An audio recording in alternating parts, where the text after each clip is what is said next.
What's going down, everybody? This is Tyler. And this is Jessie. And this is the Hollywood is Dead podcast. Obviously. At this point. It should be obvious. We've got enough episodes now that everybody should know that this is the podcast you're listening to. If the music doesn't inform you already. Oh, so we, took kind of a week off? A little bit of a break. Yeah. I've got a couple episodes that I'm putting together. Yeah, we have some special episodes coming up, and then we got Dresden's Son stuff going on, so that was another reason. There's a lot going on there. There's a lot going on, so we took a little bit of a break. Yep. And... Yeah. Michael actually came up because we had a showing of Interpreters. For the folks out there that don't know, we had a showing. Was wonderful. We had a showing of Interpreters at our local Cinemark, which they have all the top of the line audio and projection. It was so good. It was really rad. I mean, that was just the way it was meant to be, and it was very exciting to see it again on the big screen. But this is by far the best fidelity that we got to experience. It was really cool. Yeah. So the sound was awesome. Yeah. Everybody kept talking about the sound. Yeah. Yeah. It was really cool. Yeah. Michael did that himself. Yeah. Literally all of that himself. Anyways, Michael came up from Big Bear where he lives, and we recorded a live podcast. He's our first live guest, which is the way it should be. He's almost not even a guest. It's just this is all part of Archetype Pictures anyways. So. Yeah. He's like, we just call him a guest because why not? Yeah. I mean, this is, it's Tyler and Jessie on the podcast, but he's going to be a regularly featured director. Yeah, regularly. Yes. Yeah, exactly. So we have a fun episode today. We do. Cause like I said, we were kind of planning like some special episodes coming up. We're kind of hoping to make it like a little mini series. So, well, obviously I don't want to give too much away because I mean, we can because I mean, it'd be fun, it'd be fun to say. It'd be fun. I mean, it's exciting for us. It'd be fun to ruin it. Are we going to ruin it? Would it ruin it? I don't think so. I don't know. Yeah. I just think it'd be fun. And then once those episodes come out, like it'll be like, okay, this is what they've been talking about for the past how many ever months. How long is it before? Right. Do you want to ruin it? You can ruin it. Yeah? All right. We're going to Fantastic Fest. Yes. And we're going to record podcasts from Fantastic Fest. If we're allowed to. Well, in our rooms, in our room. Yeah. I don't know if we're going to have guests. I mean, that's up to people. We may not. It's just, it'll and be entirely up to them. We're going to, the nice thing about this stuff is it's so portable, and this is literally all we need. Yeah. We'll be there the whole time, too, so. Yeah, we're going to be there all week. Yeah. And so, I mean, we're not giving anything away because we don't even know what to expect. Yeah, I was actually talking about something else. So you saying Fantastic Fest, I was like, oh. Surprise. There's a lot going on. There really is. There's just so much. Are you talking about the TV show? No. Are you talking about the actual filming of a movie? No. What are you talking about? I was talking about the person that we were messaging. Oh. I didn't want to give that away because it's just like, it's something that's kind of like circulating amongst the Twitter sphere, which is awesome for them. Yeah. I just want to Oh, cool. Yeah. Okay, good. Yeah. Good. So we're on the same page now. Yeah. So it's wonderful that we have those episodes coming up. I just don't want to give them away before. Yeah. We'll tease those out. Yeah. That'll be fine. Because I definitely want to give the people that we have coming up a platform to just speak as much as possible because what they're working on is super fucking cool. So and it's something that I've kind of been curious about for a long time. Yeah. Without giving anything. Well, yeah, I'm not gonna give you. Shut up. Let's get back to this episode. Okay. How about that? Yeah. So this one was kind of fun because we've had a couple of you. Obviously, here and there, ask questions. I started this a while ago just for fun. I opened the questions on my Instagram, and you guys just dunk on me, and it's great. I like it. Yeah. When I'm not too busy, because I do have a side hustle in the healthcare universe.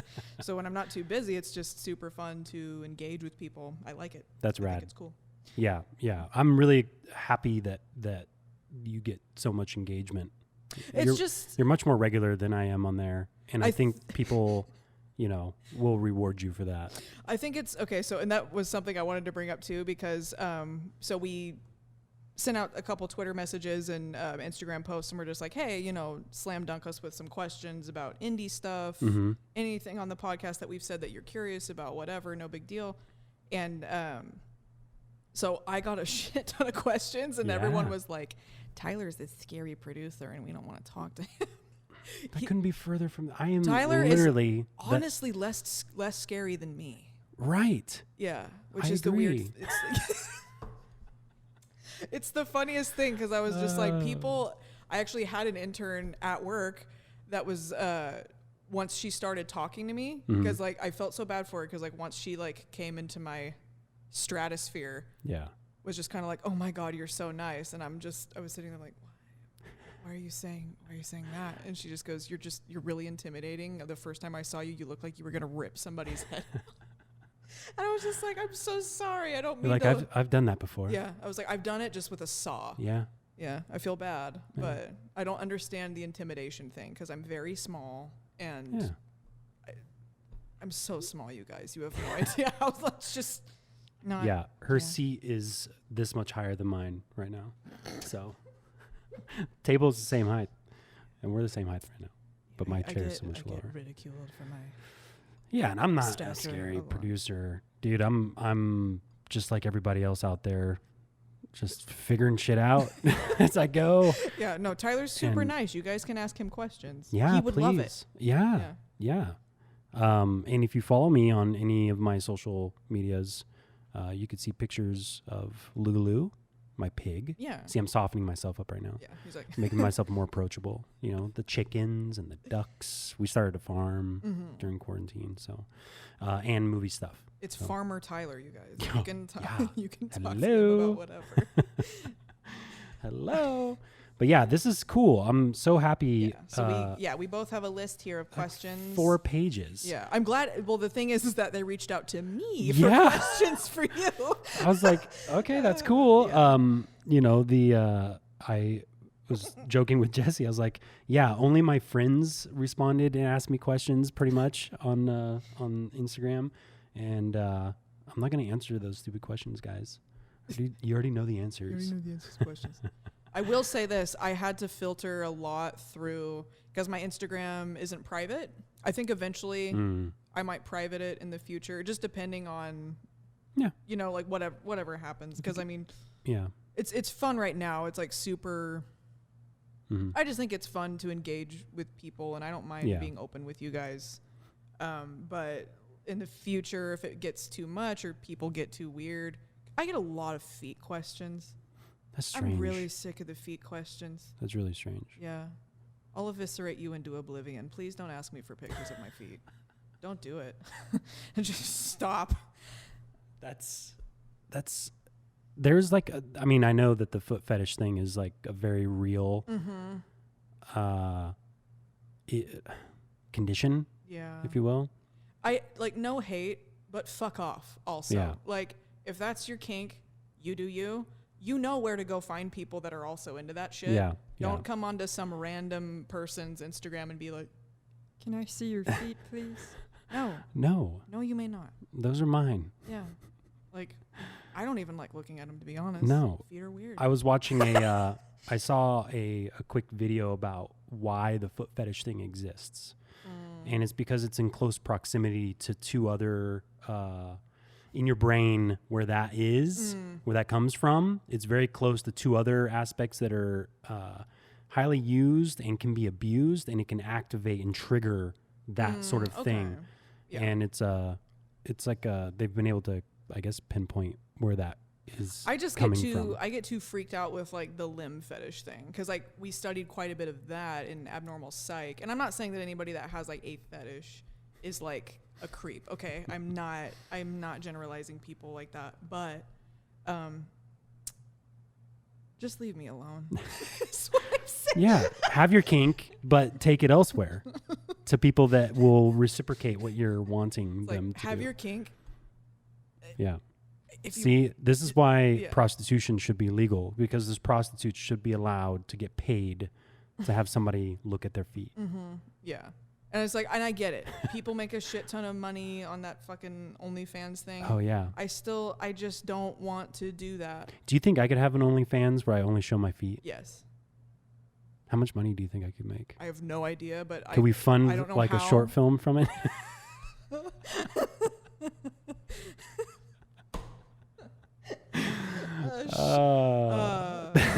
Tyler and I feel like we can make a short film out of anything. We're actually, last time Michael was here, We should have a competition. we should. See who raises the more money Oh my God. based on their OnlyFans, and it's only feet, completely anonymous. But then we can reveal how much money we've made Oh my God. in like a month. I think they're going to know the difference between your feet and my feet. Well, no, you would have your own foot account. I'd have my own foot account. Mine would be like Betoes 69 or something like that. I don't know. What is happening? Listen, this is where my brain goes. Yeah. Yeah. Anyway. Can we capitalize on these Can we weird capitalize on foot fetish shit? people? Yeah. But that's crazy. I just it's interesting that you get so much of that. Yeah. Well, it's just, I think it's one of those things where you just, if you set a standard of like, hey, this person will, you know, answer things. And again, most of the time I love it because I think what I get a lot of is just people that, lately what I've been getting a lot of is just people that genuinely are asking for advice about situations. And I think sometimes it's easier to ask a person who's completely objective to your situation rather than somebody that might have like a motive to give you this or that advice. Yeah. So I get that and I love it. And therapy is expensive. So I can only answer questions based off of like my own personal experiences and just what things that I believe in personally. But Yeah. if it resonates with you, then, you know, yay. Happy Sweet. for both of us. Sweet. Cool. Do we want to dive into this now? Yeah. So I figured I can read your questions to you and you can read mine I was to me. literally just thinking that Were you? because I was like, Okay. that'd be really weird to read myself my question. We're like exactly the same, Yeah. only not. Exactly. Yeah, exactly. And then there's a couple directed at both of us, which was kind of cool too. So Cool. Okay. All right. Cool. Okay. Alrighty. So we go. first up is you. Yeah. What is your opinion on crowdfunding? I think it's awkward, but oh, sorry. Quick disclaimer.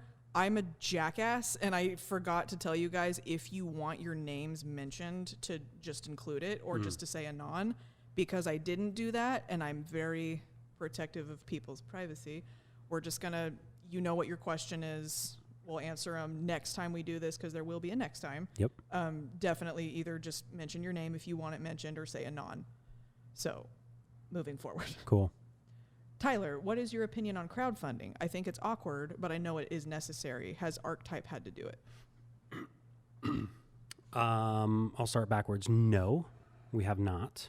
The thing with crowdfunding, we've considered it on multiple occasions because you're just like, well, this is amazing. We could get donations that are not technically investors. You don't have to give any part of, percentages of your project away, and you get to make the project, and you own 100% of it, and you don't have anybody to answer to. And on theory, that's a cool idea for the production company, but it's very difficult. There's a ton of work that goes into it, and nobody on our team has the social media presence to be able to affect that many people to raise a bunch of money. So, I know that there's production companies like I know Zach Braff made noise when they crowdfunded a movie early on. I think Veronica Mars had a movie that they made that they crowdfunded, but these are really well-known people. Yeah.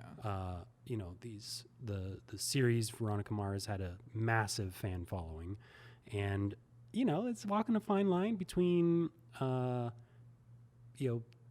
taking free money to make something that's going to make millions of dollars, and you don't have anybody to give residuals to.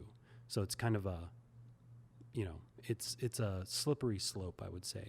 Yeah, I agree with you there because there's not like anything.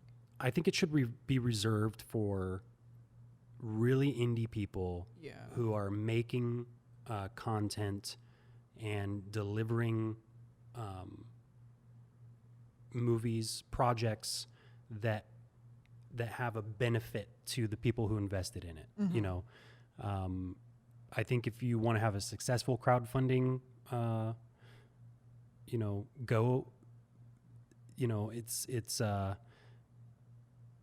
just you have to be able to have something that people are going to want to watch, and you can't just expect to be able to raise that money unless you're going to get it from all your friends and family through crowdfunding, and you're going to give a portion of it to the platform that you raised it on, rather than just going and asking people for the money. I think that's actually the better way to go about it. If you're going to raise $8,000 to $10,000 so that you can go out and make a short film, go ask your friends and family first before you give a percentage of that to Kickstarter or GoFundMe. I will always give money to documentaries. Like that one I think is, even if it's indie, like if it's indie, regardless, like documentaries, especially if it's a topic that you really believe in, totally down with that. Absolutely. I think that's a little bit outside the sphere. Yeah. I think. And so long story short, because there'd be a whole episode of that I would have to really research, and so I could give a well-educated answer, but sticking with what I know, no, we have not. And I say, you know, if you can raise money to be able to do this thing, to, you know, raise money for your project, go ahead and do it. Try it. But I would go talk to my friends and family first. And if you've exhausted that avenue, then do a Kickstarter. But it better be something super kick-ass. Yeah. So that's my answer. Or beneficial to society. Yeah, exactly. All right. Okay. Jessie, when did you know for sure that you wanted to leave medicine to pursue film? I want to leave my current career path to do something creative, and I'm feeling very apprehensive about it. So good luck with those feelings, because they're not going to go away. I don't know. We mentioned medicine for me. I'm not sure exactly what your career path is, but I'm just going to speak from like the medical point of view. I felt super guilty, honestly, for wanting to pursue something that in the moment just seemed to me to be very selfish, if that makes sense, because it's just like, at the time, I'm just like, this is only going to benefit, like the only person that's going to be benefiting really is me, because like when I'm here doing this, like I'm like caring for people, and in autopsy, it's a little different because there's not like live patients, but there's still the families of those dead people. So it's just, that felt bad to me. And it was something I'd put a lot of money and effort into and lots of brain power. So it just felt bad in the beginning, to be honest, but I couldn't shake that feeling of like, I want to do this so bad. So I think you're just going to have to keep muscling through that until it just gets better. And art helps people. It's something that I don't feel like I fully grasped the concept of until I started the podcast with Tyler, and like we've been able to have an impact that was evident to me in a way that it wasn't before. And then you just got to think about how many, like, you know, creative people have helped you. You know, it's just like, I know that there's that whole thing where it's like, okay, if you're not working a 9-to-5, not contributing directly to society, like I disagree with that. I think that's bullshit. Art's very helpful, and we need it. And so if you want to do something creative, go do it. And just muscle past those feelings of guilt, because you're going to have them if you were doing something where you were like very hands-on, elbow deep, helping people every day. It's going to feel weird at first. Well, and think ahead, you know, when you're 80 years old and you're sitting in your chair and you know you're in the mode of your life where you're in reflection and, you know, retirement basically, and you're reflecting on your life, and think of all the things that you wish you would have done. Yeah, for sure. And pursuing art is Nothing not that difficult either. You know, it's a mental thing. It's a mental hurdle. Yeah. So, you know, you're going to have a lot of obstacles in your way, but in the long term, you're going to be able to look back on that stuff and be like, holy shit. Yeah. Like, I did that. Yeah. I did it. And you can always fall back on like your other career. That's the thing. It's like, I will always be able to go back to medicine. Yeah. But I'm going to regret it for the rest of my life if I don't try this. And, Yeah. you know, like, Well, and I think a lot of people feel like, you know, oh, in order to pursue art, I need to be rich and famous by the end of it. You know, yeah, like that's and their it's- goal. Yeah. And If that's your goal, don't yeah, do if it. that's your Stay goal, yeah. in medicine. Yeah. And Yeah. you know, but if you're just like, I have this you know, gnawing feeling that I need to create, I need to draw, I need to recite poetry, you know, I need to act in local theater, or just be on a film set and or just help that vision come to life. Yeah. Like, That's totally different. yeah. You know, and it's stuff that you can do, you know, a lot of art, 99% of art, you can do it after your 9-to-5 job, you know, and you'll get a lot of enjoyment out of it, Yeah, you know. for sure. But to think that, you know, you can just sit back, you know, not have to work, you know, to make money, you have to think about that first. Yeah. So I would really dig deep and find that art that would satisfy that need of, you know, creating and still, you know, still having something to be able to pay the bills. Don't, you know, Yeah. don't And live in the thing squalor. is that like, so if, you know, if any amount of wealth or well-known, you being well-known comes of this, cool. That's not necessary. That's not inherently wrong. But if that's the only reason that you're doing it, and I don't think that's what you're doing it for, but just to anybody else out there, Yeah. if that's the only reason you're doing it, then Yeah. yeah, maybe don't. Yeah. Steer clear. Just be cognizant of your ego. And For sure. if you're, you know, if you feel like maybe your ego is the one that wants you to be, you know, involved in becoming a public figure, you know, examine that and maybe. Yeah. Just be an Instagram influencer at that point. Yeah. Like, find an energy drink that wants to. Right. Right. Okay, I'm just being an ass, but like, yeah. Dude, what was it? Bill Hicks said that he's coffee wrapped in flesh because he drank so much of it. I'm like Monster Energy wrapped in skin.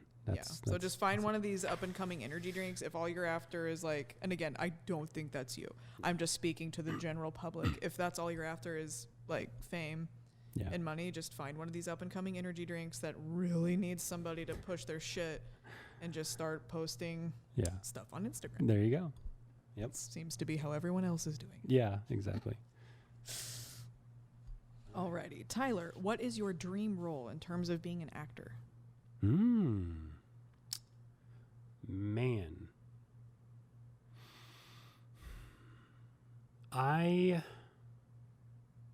So this probably would have changed. I mean, this was different when I first landed in Los Angeles. I wanted to be like Mel Gibson. I wanted to be, you know, a director of like really gritty, because Braveheart, I'm thinking of Braveheart. He's been in so much other stuff. But, you know, I'm a product of the generation. I was just old enough to be able to see Braveheart, you know, in the theater. And that's what I wanted to be, you know. Now, I don't want to be famous. I want to be the guy that you see in a lot of different projects. And you're like, oh man, that's that guy. Yeah. Like, I don't know his name, but he's good. He's good. Like, I know if he's in the movie, it's probably a quality film. And you know, that's a really boring answer, but it's honestly the truth. 'Cause I don't want that pressure. I'm not that guy that's looking for, you know, to lead a franchise. Yeah. You don't want to end up on a South Park episode. No. And the thing is, what makes me a good producer is, you know, Michael has this vision, and it is my sole purpose to see that vision comes true. And that's who I want to be. Love that. And same thing for acting, you know.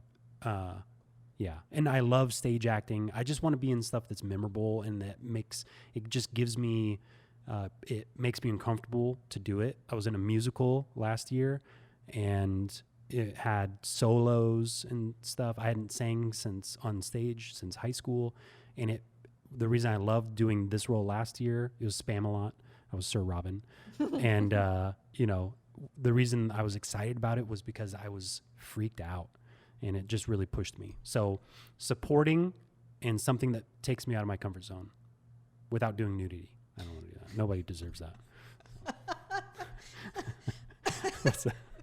That's my true question or answer. Sorry. Next question. Is that good? Oh yeah. Okay. That was good. Okay. Jessie, you once said on your Instagram questions that you can get throat cancer from oral sex. Is that really true? Yeah, that's true. I wouldn't say anything that I don't. If I don't know something, I'll straight up say I don't know. But yeah, there's you can get HPV. HPV is very common. There's over 100 different strains, and there are 14 strains that are considered to be high risk or cancer causing. You know, you engage and I don't want to. Here's the thing: I'm not trying to scare anybody. Like have your fun. Like do whatever you want, but just be safe and just be mindful of the fact that you only get one body, and that those are things that you can give to other people, and it's pretty unfair, you know, to kind of pass something around. So I would just recommend, like, if you're very active, I would just get tested frequently. Unfortunately, there's not really a test that shows HPV for men, which is sad. For women, you just want to make sure you're getting your PAPs as recommended. But yeah, so you can get oral sex. I mean, you can get oral sex from cancer. You can get cancer. This cancer is very aggressive, and I kind of like it. Theoretically, you can get throat cancer from oral sex. Well, the theory is, and I think these two guys would probably, I think they've said it. Michael Douglas had throat cancer, and he thinks that he got it from oral sex. Yeah, I mean, even guys can get, you know, from oral sex too. So, yeah, so it's and like, also Val Kilmer. Yeah. He's, you know, he's been battling this thing for a while. Any exchange, and here's the thing, like, definitely always wear condoms, but also just keep in mind, you know, with peace and love, little gross, but like those fluids don't stay only in safe contact zones. So just be mindful of the risks you're taking. There's a risk to basically every behavior we engage in. And again, like, I don't want to like discourage anybody. Like I said, have fun, like, you know, enjoy a healthy sex life, but part of it being a healthy sex life is making sure that you're taking care of your body and also looking out for other people's. I just think that's fair. So. Yep. Good idea. Alrighty. Moving right along. Tyler, do you like being a producer or an actor better? Ooh. I became a producer so that I could act. I really enjoy, and this is also, you know, as you go through, hopefully where you started and where you're at 15 years later is, you know, it's very different. And for me, it is. So, yeah, I went to LA just to be an actor. Did not like the auditioning and the politics of it. And it was just so, there's no rhyme or reason really to, you know, if you walk into a room of 10 other dudes that look similar to you, and you do a solid job in your audition, you know, you don't know if you're going to get the job. Somebody else could have, you know, I don't know. They have, you know, shorter sideburns, you know, something weird, or, you know, like, it's just so, you know, you just don't know what they're looking for. You know, his left eye wasn't as droopy as right today. Yeah. So maybe get some sleep and come back later. He blinked on the fourth word, and it really just took me out of it. Like, literally stupid shit. And so I became a producer so that I can make my own stuff, and I got to act in some of that. You know, but for me, I really get a rise out of stage acting. So theater, live theater, it's scary as hell, and I really enjoy it. Yeah, it looks just fucking terrifying. I don't know how, like, 'cause that was actually when I first met Tyler. He was in a play with my brother. Yeah. And while I enjoyed every second of it, I actually went all, like, that every weekend. Yeah. For, like, the whole show. I was there every weekend. It was that good, but I just was like, I don't. It's exhilarating. I mean, it's literally that feeling, you know, well, I have never bungee jumped or skydived. I've never done that before, but I can only imagine that the feeling is quite similar, where you're like, why would I jump out of a perfectly safe airplane, to experience something like why would I ever step on this stage to experience something when I could just sit in the audience and watch for people free. it's great. It's great. And it's very similar, but I don't know. I just feel I am proud of myself anytime I can go out there and truly feel like I accomplished my goal of telling the story, and yeah, that's what I really like. So I like producing. It is also ramping up to, delivering those same feelings of what the shit, like what am I doing? Why would I ever do this when I could just sit on my couch and relax and not think about all this other stuff? But it's strangely exhilarating, and I'm just stoked. And I'm going to get to act in Dresden Sun. See? That was the goal, and it's gonna happen. Here's the thing, fellas. Y'all bitch asses need to start telling me stuff, because I was completely unaware of this.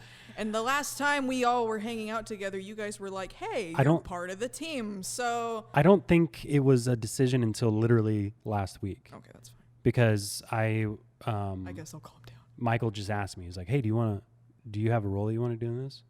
And I was like, yeah, actually. Like, it's kind of it was speaking lines, but it's nothing. It's just, I'm going to be the dude. You don't know my name, except that you'll see it beforehand as well, but in the credits. But it's like, yeah, that's what I want to do. That's super cool. Yeah. And that was the goal. And like, and it's coming true, As incredulous as I sound, I'm very happy for Tyler. No, I know. Yeah. You're the best. Thank you. Just tell me shit. Like, I didn't know Michael had do you want to act in this thing? We could dress you in we'll as one of the black ops. Yeah, you give me a mask, we're good to go. There you go. Yeah. And then we could do a contest. Who was Jessie in this film? That would actually be kind of funny, actually. Right? Yeah. Why not? It's our freaking movie. We can do what we want. Let's see. Oh, I got you. Jessie, my grandma passed away due to taking antacids. What is your opinion of them being sold over the counter if they can kill someone? So this actually, the person that asked me this, we actually engaged just a teeny bit back and forth, because I wanted to go, again, a little bit more in depth with this one. So I knew about this one in advance, just because this is actually a super common thing that I hear from people, and it's something that if I can maybe educate you guys just a teeny tiny little bit, I feel like I did something, Yeah. Because one of the things that we're taught in autopsy, so the person that asked me this when I said what was like the official, cause of death for your grandmother, and by the way, I'm so sorry that your grandmother passed away. What was the official cause of death? And she said heart attack. So here's the thing. Your grandma was probably having a heart attack before she took the antacids. One of the things that happens sometimes with heart attacks is that people mistake them for very severe heartburn. So they'll pop a bunch of antacids, and one of the things that we look for in autopsy, or what we were trained for, is if you cut someone open and you find a lot of antacids in the stomach, like Pepsid, a lot of over-the-counter ones, look for heart attack, because they may have been, not every time certainly, but it's really common. So if you have, and usually, let me see, I wrote it down just because I wanted to kind of give you I don't want you to freak the fuck out every time you have heartburn and just run to the emergency room. But don't you also get a taste in your mouth when you're having a heart attack? Sometimes it's just it just depends, and it wet actually pennies varies or something. Yeah, varies from men to women too. Oh wow. Yeah. So actual heartburn will start as a burning sensation in your upper abdomen and then move into your chest. It typically occurs eating, laying down. If you're gonna have that heartburn sensation when you're actually having a heart attack, you're still gonna get more often than not that squeezing, aching, chest pressure, indigestion, like I said, heartburn, nauseousness, shortness of breath, cold sweat. Just keep an eye out for those things, because that made me sad when I read that, because that's so common, and it just you know, if she was having heartburn, maybe had some like, again, arm pain, chest tightness, maybe. Yeah. And I don't want to say that you guys did anything wrong with your grandmother. You probably did everything you could, but you know, sometimes heart attacks are fucking weird. So just go to a hospital if you're feeling funky. But yeah, I've wanted to answer that one so bad because I hear that all the time and I've seen it a lot. So dang. Yeah. Yeah. Because I mean, has there ever been evidence that antacids cause? Yeah. No. Yeah. It's just it's one of those like just like baking soda or something, basically. Yeah, it's one of those things where it's like causation and correlation are kind of two different things. So Right. what's the funny part is, again, like because it's because those heart attack symptoms are presenting as heartburn, they're like, oh shit, better take some Tums or Pepcid or whatever. And it's actually you were having a heart attack before you took them. Yeah. So that just made me sad, and I just kind of wanted to let, you know, people know that. So maybe if you're in that same situation, you can be like, let's assess some other things. Right. Yeah, along with the heartburn. Interesting. Alrighty, Tyler. Cool. Do you have any spooky experiences? If not you, does anyone in your family have them? The only one that I've ever had was we have a ranch that's in Northern California, where we are. And I was out with a bunch of friends. There was no drinking. There was no drugs. We were sitting in chairs and just our tailgates. And there was about 7 or 8 of us. And we were just looking up at the stars because there's very little light pollution there. And you can see so much, especially when there's no moon. And we were all laying there. One person pointed out a light that was, conspicuous to them. And we all saw it except for one person. And the light was way up there. And it was moving in a way that I've never seen before. And it looked like it was bouncing between stars. And it was moving in just very straight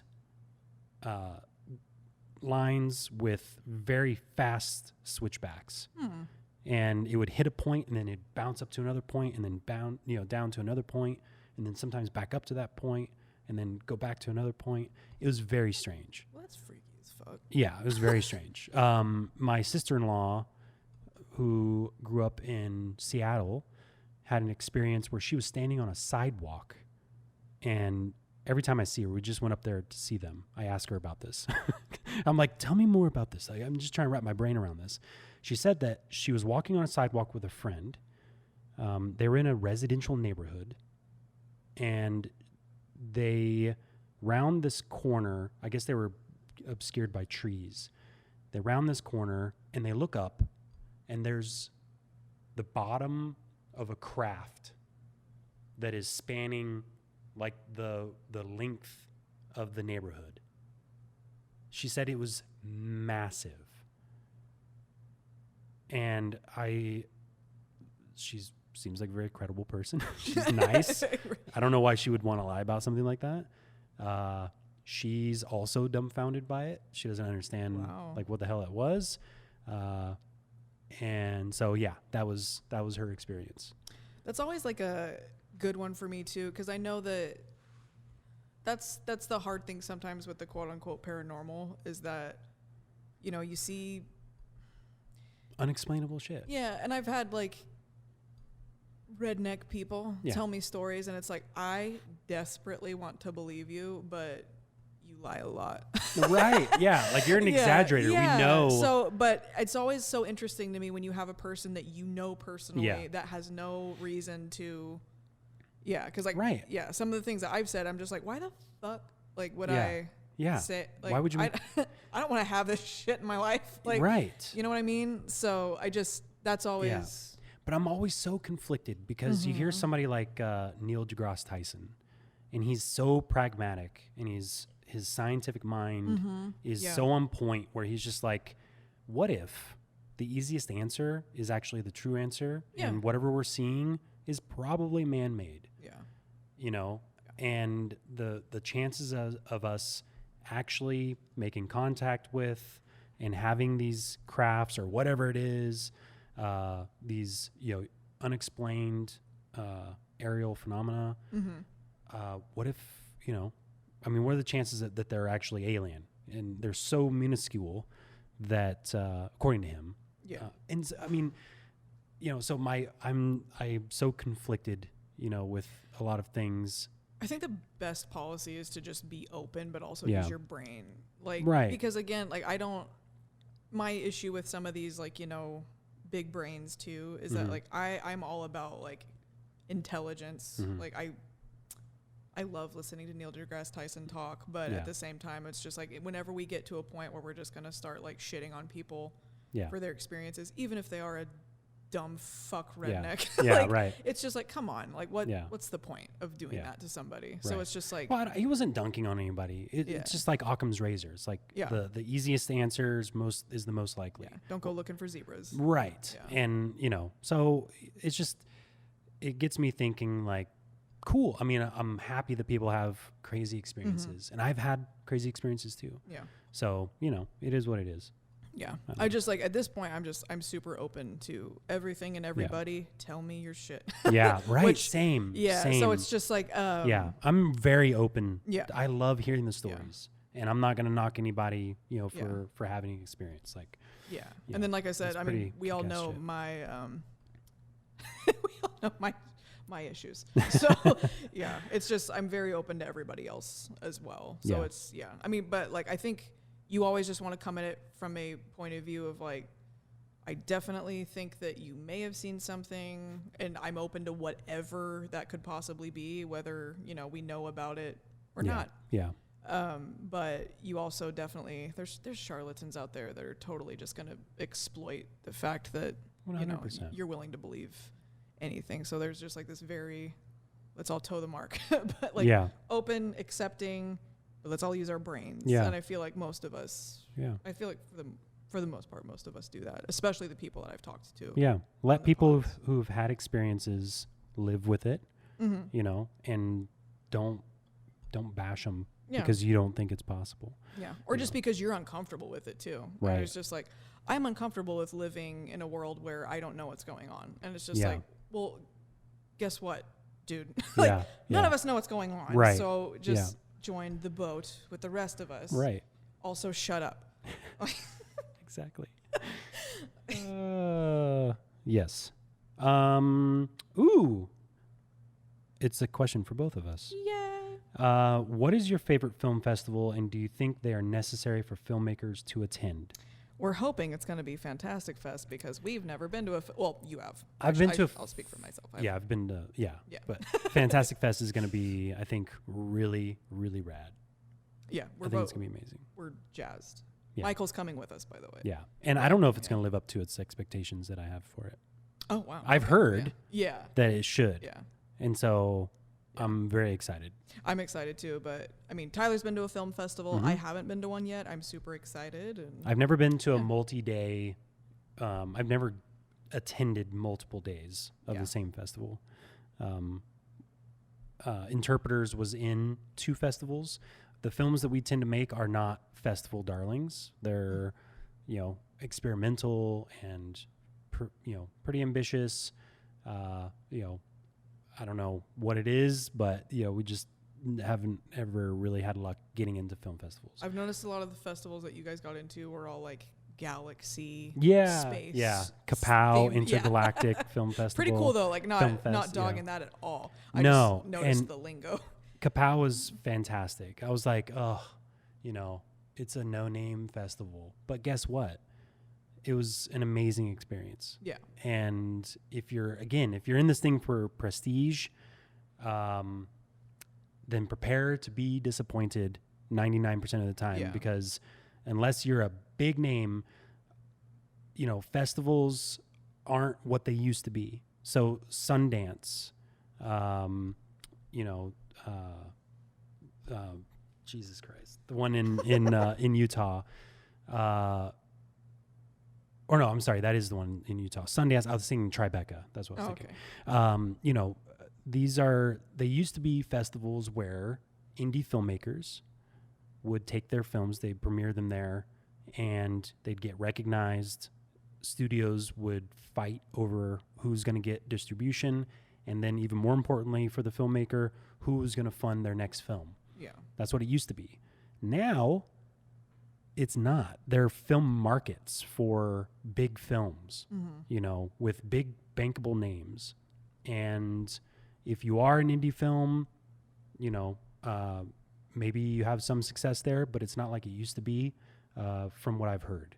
So, you know, it's very difficult. And no, it's not important. It's not important to get your film into a festival. It's important to make a film that connects with an audience. You do not need festivals to connect with an audience today. You have YouTube, you have Vimeo, there are tons of ways to promote your short film or your feature film on social media to get eyeballs on it. And there's a lot of people out there that are willing to teach you, how do I identify an audience and how do I make a movie or, you know, project, documentary, whatever it is, for that particular audience. Because as indie filmmakers with no money, it's more important that you identify an audience and you serve them. And you, that is the future of the no budget filmmaker. So yeah, you know, if you have $1 million to make a movie, you know, make sure you make something that can make that money back, you know. Right. And but the film festival is not necessarily gonna make or break you. Yeah. You know, if you have something very special, it potentially. And I think in this could help, instance, like this festival, Tyler, Michael, and I are all just more interested in just like, you know, seeing what it's like, hanging out. Oh, yeah. And then just meeting people, not necessarily like for networking, like in a way, but just, you know, just identifying people that like are like-minded and like more like soul flames or something. Right. You know what I mean? Like just people you vibe with. I think the idea of attending film festivals to meet people that want to meet you, I think that's an important distinction. You know, part of the fun of doing the podcast is that was our goal, is to meet people and connect with them without asking them for a thing. Yeah. And that's what we want to do. And if we get to see them, you know, we're going to get to see them and they're not going to feel like, oh shit, these people asked me for, you know, casting help or something. You know, it's like, I'm not, I don't want to talk to him because, there's just a bad energy. We were never interested in that. And we still aren't. It's just like, you know, if anything, I think maybe even down the road, it would just be to help somebody finance something that, you know, we believe in. Right. But if they, you know, if it's a project that everybody, you know, would be willing to work on. And even then I would want other people to come to us, unless we were punching down. Yeah, exactly. You know, bringing somebody else up, you know, that's the only way. Cause we are fully capable at Archetype Pictures to be able to package our own films and make our own movies. We don't need anybody else. But that doesn't mean that we don't want to be involved in the industry. And, you know, I think Jessie and I have talked about this quite a bit where, you know, we really want to see Hollywood change. You know, there's a reason why this podcast is called Hollywood is Dead. And it's because we're going to kill it. I just wanted to say that. And now this episode is going to get erased because we made death threats on the entire industry of Hollywood. No, the Hollywood is a pretty, you know, it's a pretty dirty place, and we just want to we just want to you know, rebuild it with good, honest people. So that's why Hollywood is dead, and that's, you know, the new Hollywood that we're trying to create. So I literally just killed Tyler's moment there, and I feel so bad. Is that the payback that I got for not telling you that I was going to act in our movie? Mainly payback for the erection shit from all the other. Oh, yes. Okay, no, I deserve that. I deserved it. From the Dr. Wolf episode. Yeah, go check that moment out in Dr. Wolf's episode. That was really funny. Yeah, that was all very funny. Oh, you got me. You got me back. No.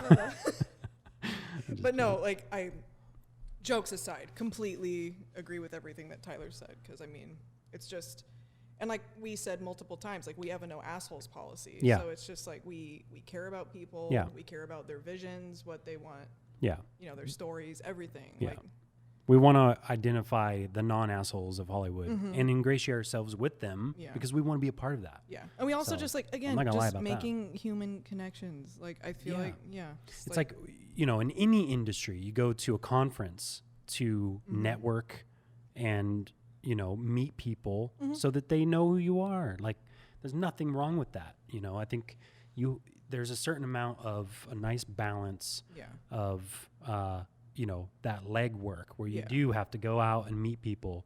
And in that instance, I think that film festivals are necessary. So if somebody remembers your name and just goes, oh, hey, I know that guy, he wasn't a dick. Right. Like that is very beneficial. Yeah. Yeah. So yeah, I think, and this is going to be my first experience actually attending a film festival, and being on the forefront of the films that are going to be coming out next year. I think that's also kind of a cool aspect of it. So, are you looking at the next question and smiling? No, I'm Is there a good question? I just feel bad about. Oh, here's a good one. What are your biggest pet peeves? Being interrupted during a very deep, well thought out moment. How fucked up is it that one of my pet peeves is like no consideration for other people? This is so fucked.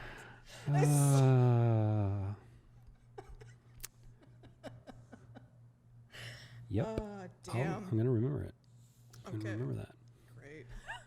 I'm so happy I have an enemy. But no, like, okay, so yeah, so we can go back and forth. I just picked 3. I'm not gonna make like a rage list or anything. Oh, like you that. made a list of I just pet peeves? wrote it down here. Oh, so wow. just right there, because I was like, I didn't want to Where's my forget. notepad? Yeah, get a pen. Yeah, I don't have one. I'll just come so- up with one on the fly. That works. Go ahead. So, like I said, lack of consideration. Just I hate when you can tell that somebody like interacts with people in a way that they've never bothered to think of, how would I like to be treated in this situation? And like maybe it comes from just like, I have worked food service, of course, like I work healthcare and that kind of thing, but it's just like, for the love of God, just be nice to people. Yeah. I just don't think it's that hard. And I've literally, especially during COVID, I've had a patient spit on me. Okay. So it's just like, it's not, and even in that situation, I did not throw hands. That's self-control. Yeah. And I'm just like, it's not hard to be nice to people. Yeah. It's just not. And like any situation that you can put yourself in, and that's not to say that we're not selfish assholes sometimes, like we're all human. Selfishness is just a part of the human condition, but just rage against it a little bit is all I'm asking. You know what I'm saying? Just like, if I was in this situation, how would I like to be treated? And if the way that you're acting is not how you would like to be treated, don't do that thing. Yeah. There you go. It's funny too, because isn't that like a rule in like one of the major religions of the world? Yeah, it's like one of the only things. It's literally the you've got. golden rule for everybody. Yeah, it's like the only thing. Yeah. Pet peeve for me, I was trying to think of one. I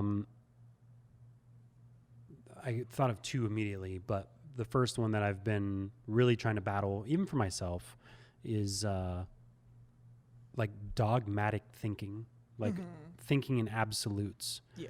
There's, and when I come across it, I can identify it really fast. And That's half the but it battle, takes a lot of self-control for me to not then let my ego debate them on their dogmatic thinking. And because I realize, like, this is my way of thinking, that's their way of thinking, and there's way more harmony if I let them be the way that they are, rather than trying to change them. I think there's a lot of, turmoil in people because they want other people to act a certain way, and they're upset that they're not acting a certain way. And it's like, what would make the world a way better place is if you let them act that way, and you tried to find the joy in the way that you're acting. And Unless they're hurting somebody, then by all means, just of waylay course, yeah, take them out, drive a semi truck through them. But no, I mean, I just dogmatic thinking. Yeah, thinking in absolutes. That's a pet peeve of mine. My other one is assumptions. Like, I was just bitching to Tyler about this, and actually it goes into the feet thing. Mm-hmm. So like I have a darker aesthetic, right? Mm-hmm. Like I'm all about the skulls and Mm-hmm. the black and the tattoos. Mm-hmm. Very mysterious. Yeah, very, who the fuck cares?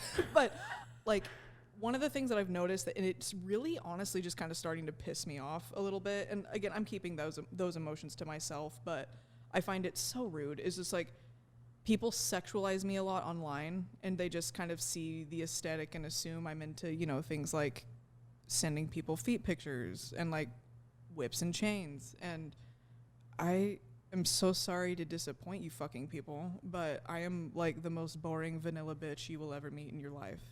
I'm so sorry. I don't know who to ingratiate myself to, but like, for the love of God. It's not your responsibility. Like, I know, right? Yeah. But no, I hate that whole, you're allowed to, we all have private thoughts about somebody, like when we see them. Yeah. But like for you to have a private thought about somebody or an assumption and then act on that assumption as if it is a fact is just ridiculous. Yeah. Like don't do that. Yeah. Like we all have private thoughts, but it's just like, let that person show you who they are, like before you do some dumb shit like that. Yeah. Yeah. I agree. Yeah. That's a good one. That one's really good. I had another one and I forgot what it was. Pet peeve. What was it? My pet peeve is when people forget their pet peeves. And then they just sit here. They just Dead air. I don't know. What's another one? I think when this is very vague, and I'll see if I can, put it in words that make sense. When people are waiting around to, like, I don't know. It's not even a well-developed thought. So I don't think I can say it. I don't know. It's a thought. I don't know how to articulate it. So I'm going to pass on that one. Okay. But do you have another pet peeve? I don't know. I do, but That's why, that is why I wrote mine down. Yeah. Because I was just like, I don't know if I can think of them on the if spot. somebody had given me the sheet of paper before she showed up, these are the first times I'm reading these questions. Is that a pet peeve? Well, if you were more prepared. Yeah, if I was more prepared. There's Oh my God. Okay, so here, you think of another one that doesn't have to do with me. Okay. Another one of mine is pretentiousness.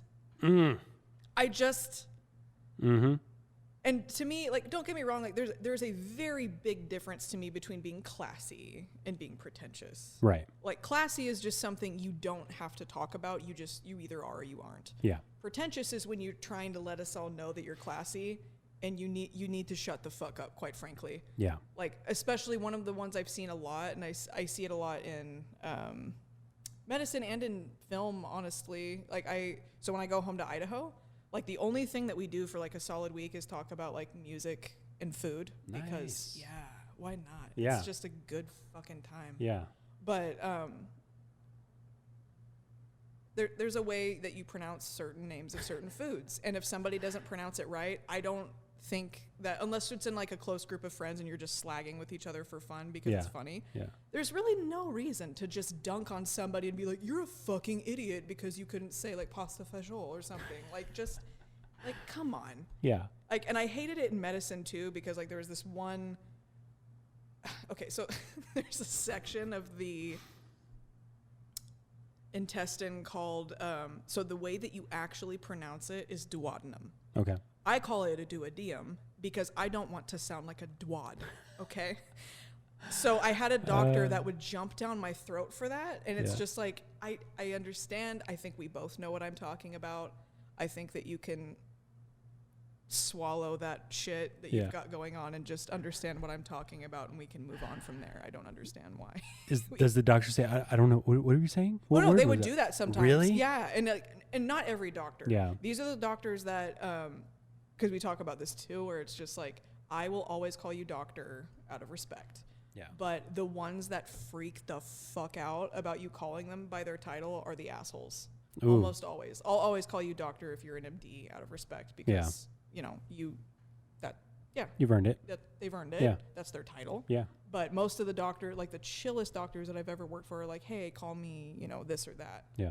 That's hard for me because it's just like, it's a respect thing. But when if a patient doesn't call, I've seen doctors like jump down patients' throats for not calling them that. And I'm just like, dude, like, can we just like not Oh man. just lose our fucking cool? See, and that goes to show you how cool Dr. Darren and Dr. Peter Oh yeah. are, because Very I rad completely kids. dropped the ball Yeah. on both of them because they're so nice. They Yeah. don't come across as pretentious, and it's no act of disrespect on my side intentionally that I would just be like, hey, Darren, or hey, Peter. Yeah. You know, because And I'm just used to it they're because guys. of the medical thing. Exactly, But yeah. no, But it's it makes just- sense. Yeah, it I mean, does. they've Yeah, they're definitely super earned it. sweet guys. So it's just like, Yeah. you know, and that's the thing is like, I feel like that really, like, you're fucking flipping the fuck out about Yeah. that comes from a place of insecurity. Oh, yeah. And it's funny because it's just like with both Peter and Darren, it's like they're very secure. They know they're smart. They know Yeah. they know who they are. Yeah. They don't need Yeah. anybody's validation. Yeah, exactly. Yeah, thank God. I mean, they're such good guys. Exactly.